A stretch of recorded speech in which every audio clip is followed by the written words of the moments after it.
Hello students, पिछली class में हमने ये पढ़ा था कि आपके हिंदू विवाह अधिनियम के अंतर्गत एक वैलिड वैध विवाह की क्या क्या शर्तें हैं, जो कि हमारी 5 शर्तें थी। धारा 5 सेक्शन 5, ठीक है, इसकी 5 शर्तें थी। पहली शर्त तो ये थी कि आपके जीवित होते हुए, मतलब आपकी क्या बोलते हैं, पति या पत्नी जीवित होते हुए आप दूसरी शादी नहीं कर सकते। ठीक है, तो दूसरा विवाह लिख लेते हैं इसको हम।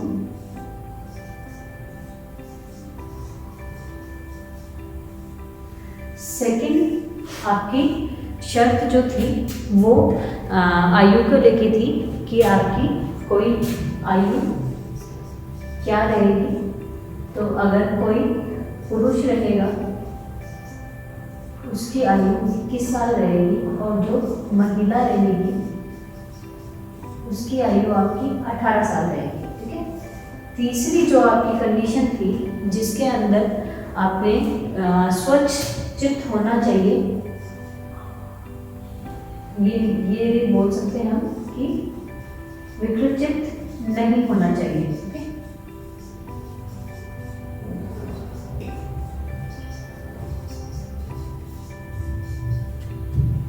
चौथी जो आपकी कंडीशन थी कि ये तीनों नेगेटिव कंडीशन है, सपिंड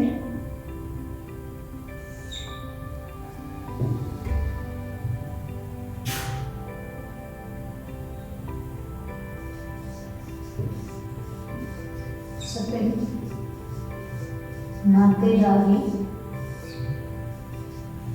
में नहीं हो। ठीक है, 5वीं कंडीशन है आपकी कि प्रतिष्ठित नातेदारी में जो आपके पक्षकार हैं वो नहीं हो। ये आपकी 5 कंडीशंस हैं। अब हम इस वाली क्लास में, ये मैंने 5 इसलिए लिखी है क्योंकि ये लिखना ज़रूरी है। अब हम इस क्लास में एक चीज़ पढ़ेंगे कि अगर इन शर्तों का उल्लंघन हुआ तो उसकी क्या आपकी दशा रहेगी फिर शादी की। ठीक है, तो हम बात करते हैं अभी धारा 11 और धारा 12 की। 11 के अंदर आपके शून्य विवाह दिए हुए हैं, और 12 के अंदर आपके इस अधिनियम में शून्य कर्मीय विवाह दिए गए हैं। अभी शून्य और शून्य कर्मीय विवाह क्या होते हैं ये पढ़ेंगे। फिर हम देखेंगे कौन सी धारा का उल्लंघन, कौन से कंडीशन का शर्त का उल्लंघन होने पे क्या रहेगा। ठीक है, इस धारा को, इसको इंग्लिश में वॉइड मैरिज बोलते हैं, और इसको हम वॉइडेबल मैरिज बोलते हैं।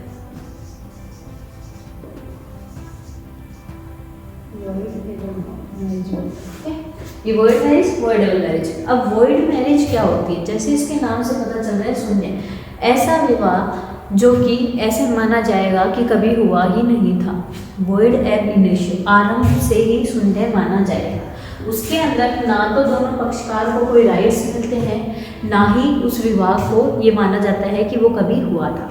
ठीक है, तो इसको बोलते हैं वॉइड एब इनिशियो, मतलब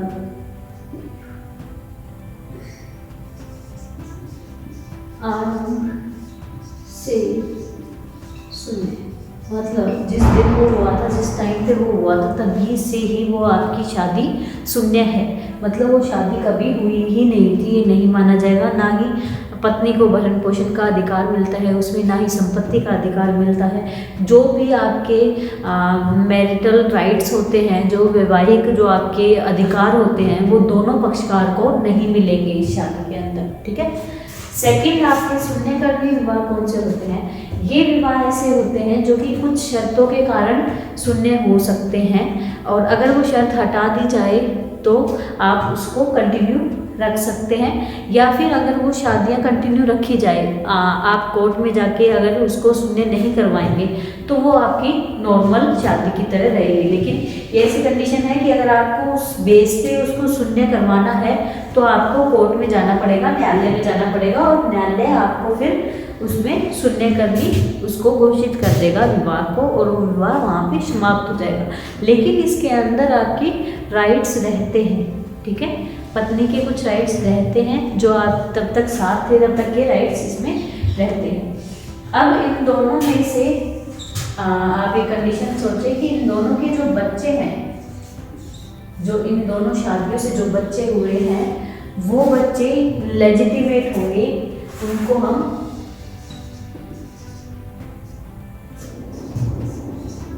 लेजिटिमेट बच्चे होंगे, उनको हम वैध बच्चे ही बोलेंगे, वो आपके नाजायज बच्चों में नहीं आएंगे, ठीक है। ये चीज आपकी धारा 16 के अंदर दी हुई है,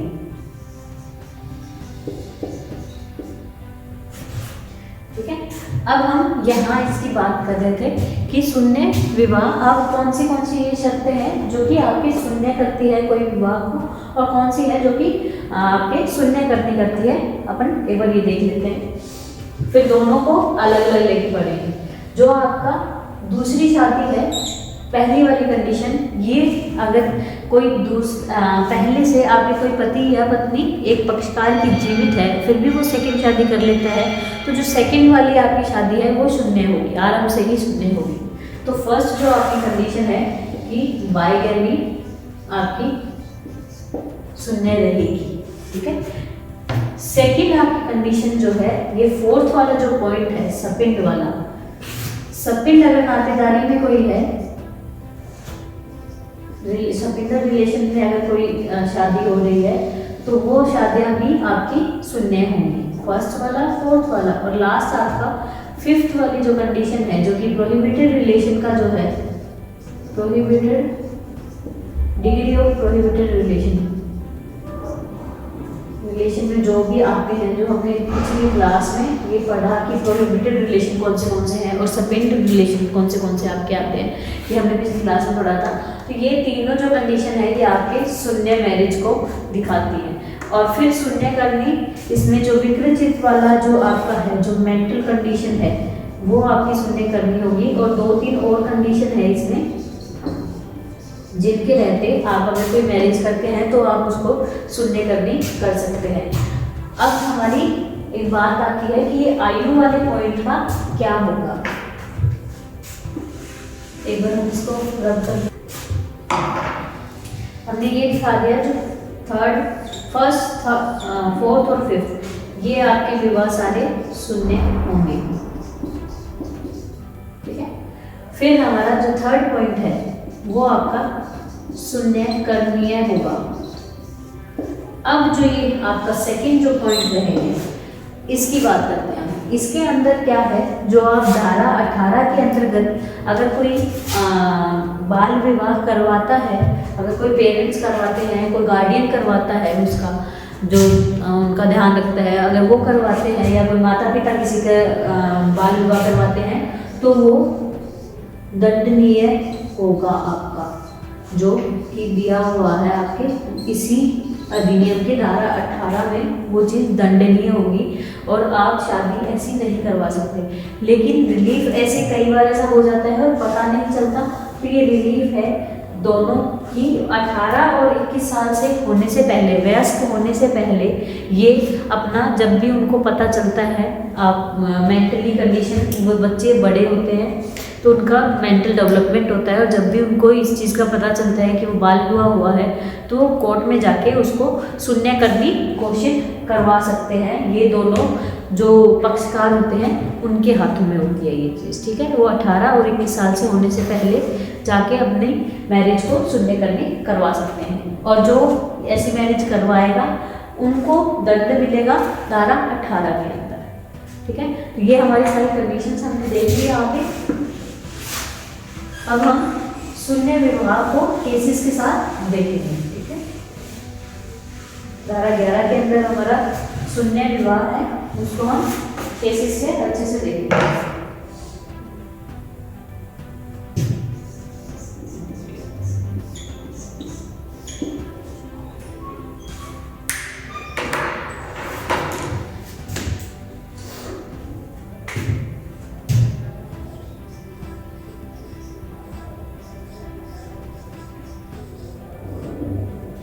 धारा 11 की कंडीशन,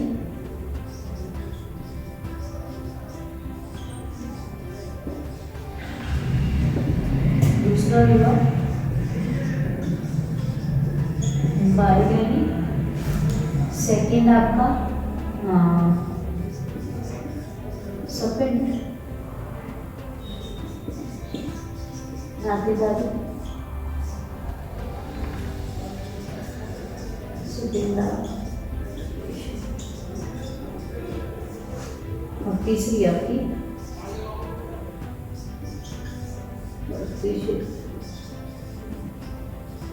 नातीदारी।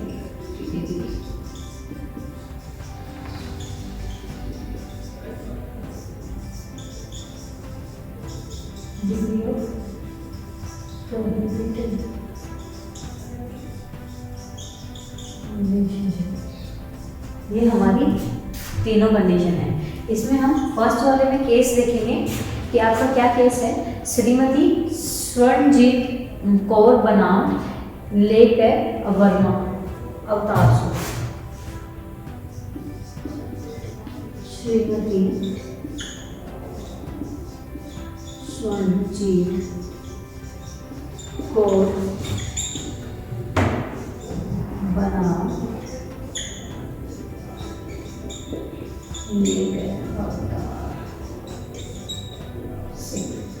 इस केस के अंदर क्या हुआ था कि जो लेडीज़ हैं, जो आप श्रीमती स्वर्णजीत कौर हैं, इन्होंने सेकंड मैरिज कर ली थी, क्योंकि पिछले कुछ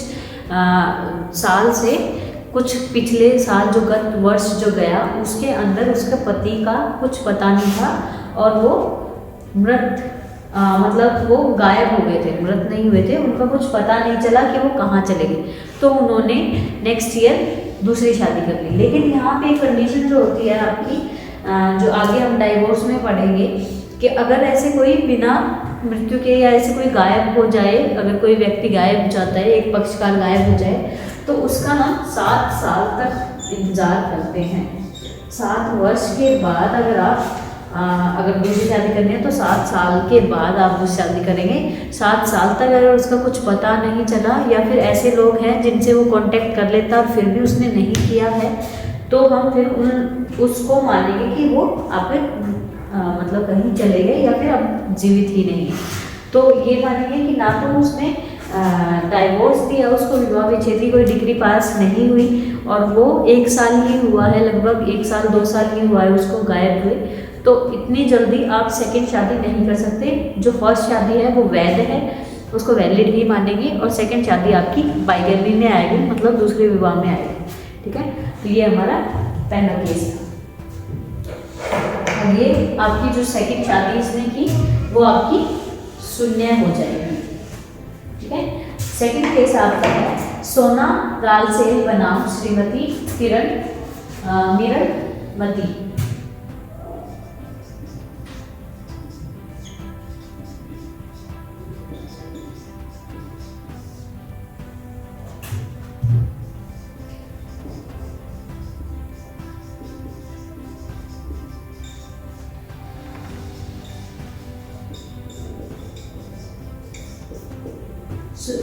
श्रीमती मीरमती हो गया। इसमें क्या हुआ, ये बताया गया कि कौन आपके जो पक्षकार मतलब कौन उस शादी को शून्य करवा सकता है। तो एक आप सीधी सी बात समझे कि जो सिविल आपके मामले होते हैं, जो आपके सिविल मामले जो होते हैं, उसके अंदर हमेशा ही जो 2 पक्षकार होते हैं वही केस लेके जा सकते हैं। जो थर्ड पार्टी है, बाहर का जो है, स्ट्रेंजर जो है, जो तृतीय व्यक्ति है, जो उनसे ना उसका कोई इंटरेस्ट इफेक्ट हो रहा है, ना फिर वो कोई पार्टी है उसके अंदर, तो वो उसमें आपके केस लेके सूट लेके नहीं जा सकता। तो इस केस में यही कहा गया कि जो आपके जो दोनों पक्षकार हैं ना, 2 पार्टीज हैं जिनके बीच में शादी हुई है, वही कोई न्यायालय में केस लेके जा सकते हैं, वही सूट लेके जा सकते हैं। उसके अलावा वाद लेके वही जा सकते हैं। उसके अलावा तीसरा पक्षकार, तीसरा कोई बाहर का या स्ट्रेंजर आपका इसमें केस नहीं कर सकता। ये आपका बताया है इस केस में। ठीक है, तीसरा है आपका, एक और केस है लीला बनाम लक्ष्मी। लीला बनाम लक्ष्मी, ये भी आपका बहुत ज़रूरी केस है। इस केस में आपके ये बताया गया है कि शून्य विवाह के लिए आपको न्यायालय की डिग्री की आवश्यकता नहीं होती। हमने जो अभी थोड़ी देर पहले पढ़ा, जो शून्यकर्णी विवाह है उसमें उसको घोषित करवाना पड़ता है न्यायालय में जाके, लेकिन शून्य विवाह आरंभ से ही आपका शून्य होता है, तो उसके लिए कोई न्यायालय की डिग्री की आवश्यकता आपके नहीं मिल पड़ती। ठीक है,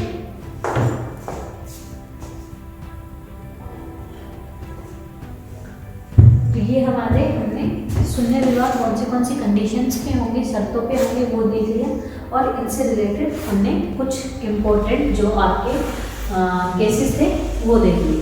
अब हम नेक्स्ट पढ़ेंगे आपका, इसमें मेन आपको याद ये रखना है कि जो शून्यकर्णी विवाह है उसमें आपको न्यायालय से आपको जो उसकी नल की डिग्री लेनी पड़ेगी।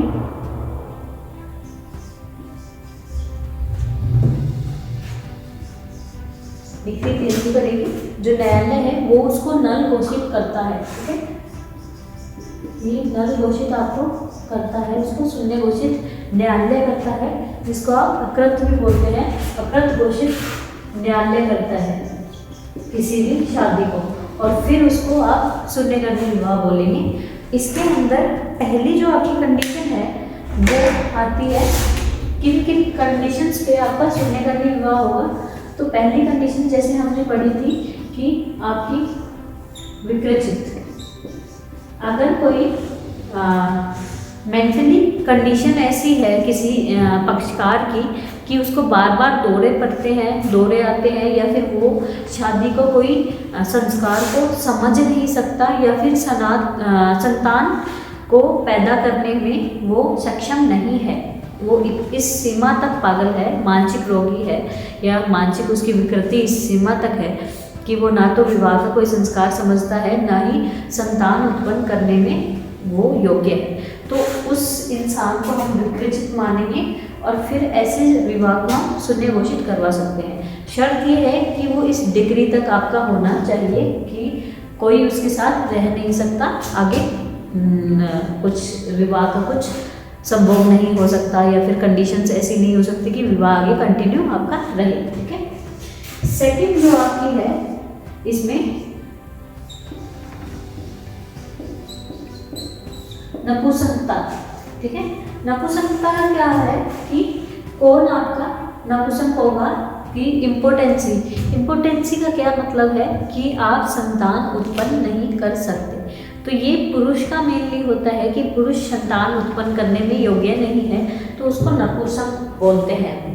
ठीक है, तो इसके लिए आप न्यायालय से डिग्री पास करवा सकते हैं, विवाह को आप शून्य करवा सकते हैं। हाँ, जब आप न्यायालय में जाएंगे तो वहाँ पे आपका मेडिकल एग्ज़ाम होगा। ये सरकारी जो गवर्नमेंट हॉस्पिटल जो होती है उनके अंदर आपका पूरा मेडिकल एग्ज़ाम होगा, और ये देखा जाएगा कि आप में ये जो दावा आपकी पत्नी, जो पुरुष की जो पत्नी कर रही है दावा कि ये नपुंसक है, तो वो कंफर्म है कि नहीं है। सेकेंडली चीज़ ये इसमें मेडिकल एग्जामिनेशन ज़रूरी होता है।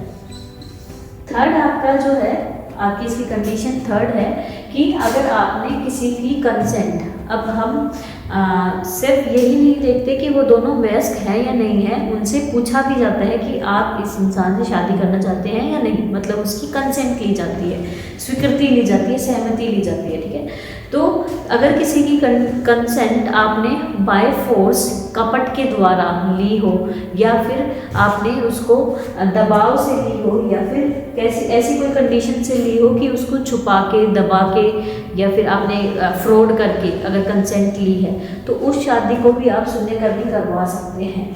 ठीक है,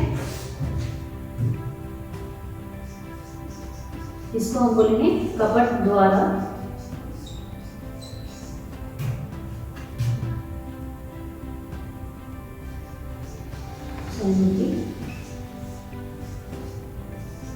ली गई।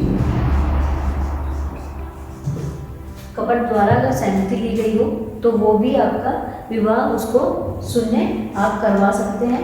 ठीक है। इसमें एक कंडीशन है कि जो आपका कपट का पता चलते ही आपको 1 साल के अंदर कोर्ट में जाना होता है।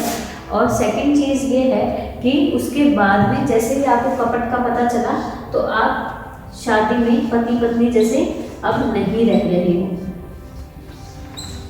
पति पत्नी जैसे अगर आप नहीं रह रहे हो और 1 साल के अंदर अंदर आपने कोर्ट में जाके उस कपट का आपने बता दिया कि मेरी शादी कपटपूर्ण हुई है, मेरी जो कंसेंट सहमति है वो कपट के द्वारा ली गई है या फिर डरा के ली गई है या फिर छुपा के कुछ चीज़ें ली गई है, तो उस शादी को फिर आप शून्य करवा सकते हैं। इसकी कुछ एग्जाम्पल्स हैं कि क्या तो डराना या छिपाना, किसी को डरा के ली गई है, किसी की प्रॉपर्टी या संपत्ति का नुकसान कारित करके उसको फोर्स करके आपने किसी से ली है, या किसी कुछ चीज़ आपने छुपा के, धन को छुपा के मेनली फिर आपने शादी की है, बाद में पता चलता है, तो ऐसी शादियों को हम शून्य घोषित करवा सकते हैं। ठीक है। इसके बाद में अपना फोर्थ जो है वो है कि अगर जो प्रत्यार्थी है आपकी सेकंड जो पार्टी है, दूसरा पक्षकार है, जो महिला स्त्री है, वो किसी अन्य से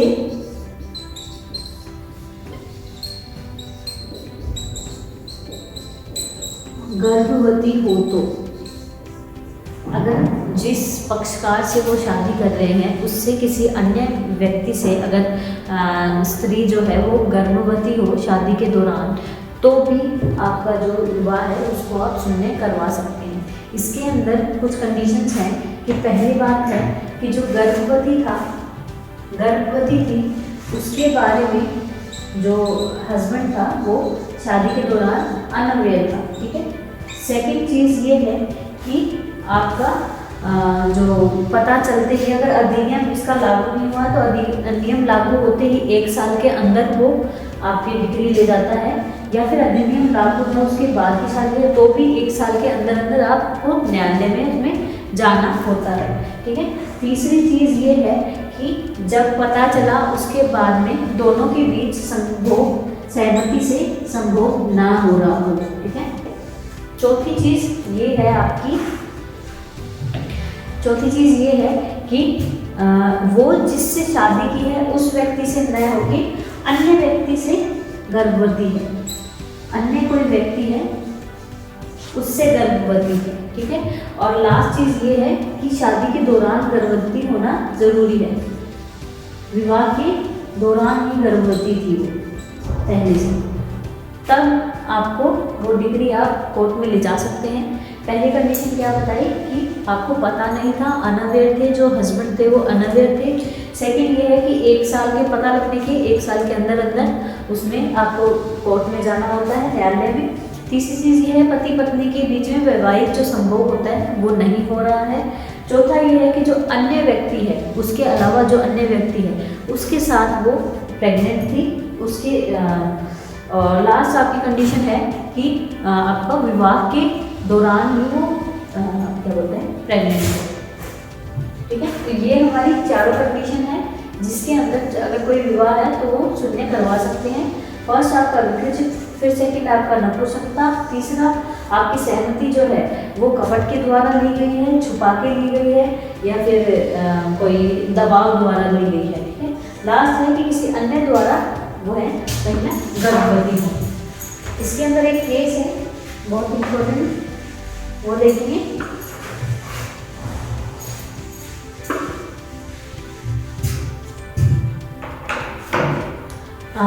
रत्नेश्वरी बनाम भगवती।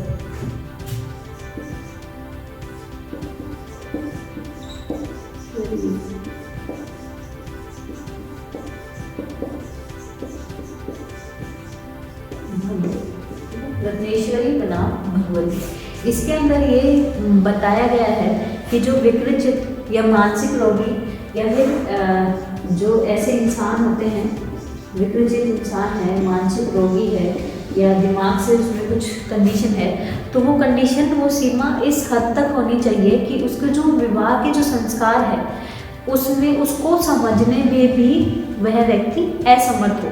तभी उसको विपरीत के अंदर ली जाएगी। इस लेवल तक, इस डिग्री तक वह बीमार होना चाहिए कि वो विवाह के जो संस्कार हैं उसको समझने में असमर्थ है। ठीक है, ये हमारा एक इम्पोर्टेंट केस था इसका। अब हम मेन इस पे दोनों के डिफरेंस देखेंगे। 5 डिफरेंस है दोनों में, वह देखेंगे।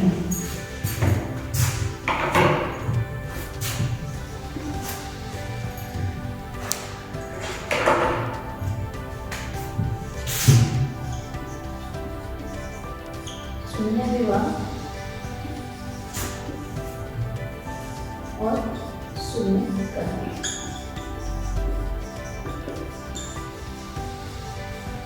आपका सबसे पहला डिफरेंस तो यही है कि ये धारा 11 में दिया हुआ है और ये धारा आपके 12 के अंदर है। ठीक है, ये आपके विवाह जो है वो हमने जैसे बताया था, ये वॉइड एब इनिशियो होते हैं, मतलब आरंभ से ही शून्य होते हैं। ठीक है, ये विवाह शून्य, आरंभ से शून्य नहीं होते।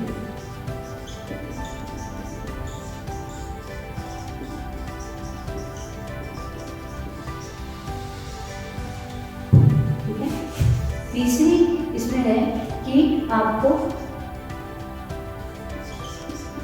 न्यायालय की डिग्री की आवश्यकता नहीं होती।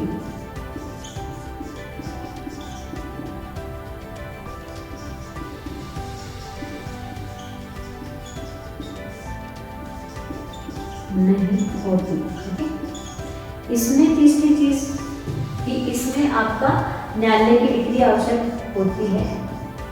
न्यायालय द्वारा अकृत मतलब नल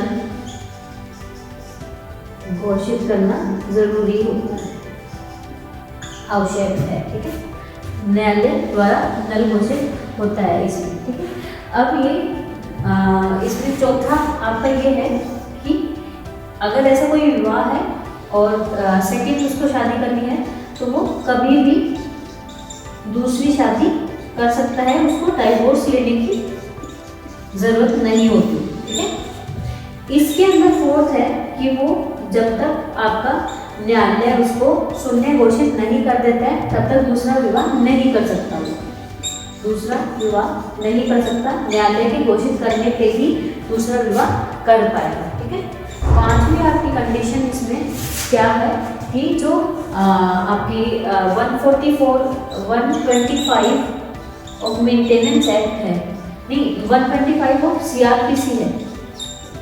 सीआरपीसी जो दंडनीय प्रक्रिया संहिता जो आपकी है, तो उसके अंदर 125 के अंदर आपका भरण पोषण का दिया हुआ है। ठीक है, तो उसके अंदर जो भरण पोषण का जो अधिकार है, जो पत्नी को मिलता है, पति से भरण पोषण का अधिकार मिलता है, वो 125 के अंदर मिलता है।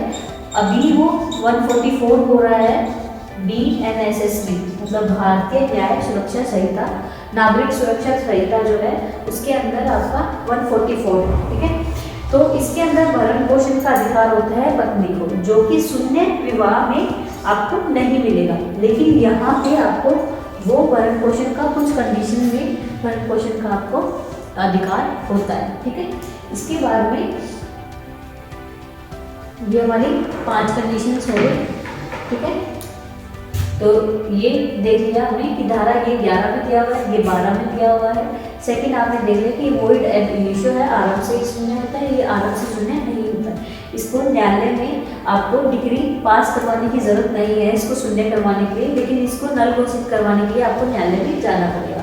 ठीक है, इसमें जो दूसरा विवाह है वो कभी भी कर सकता है, क्योंकि आरंभ से ही ये शून्य विवाह माना गया है। इस विवाह को हम मानते ही नहीं है, स्वीकार नहीं करते, और ये आपको न्यायालय से जब तक डिग्री आपकी शून्य की घोषित नहीं हो जाती तब तक आप दूसरा विवाह नहीं कर सकते। इसके अंदर शून्य के अंदर आपको 125 सीआरपीसी के अंदर भरण पोषण का पत्नी को अधिकार नहीं मिलता है, लेकिन इसमें आपको पत्नी को अधिकार मिलता है।